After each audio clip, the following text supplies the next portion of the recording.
बोला। अरे ऐसन समैया आइल हो रोवैली बैठल माई हो।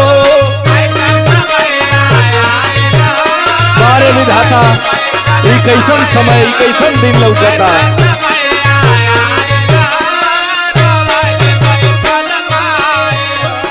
मेहर के धुन में बेटा भुलाइल, मेहर के धुन में बेटा भुलाइल, कहाँ करी भर पाई हो। ऐसन समैया आइल हो रोवैली बैठल माई हो।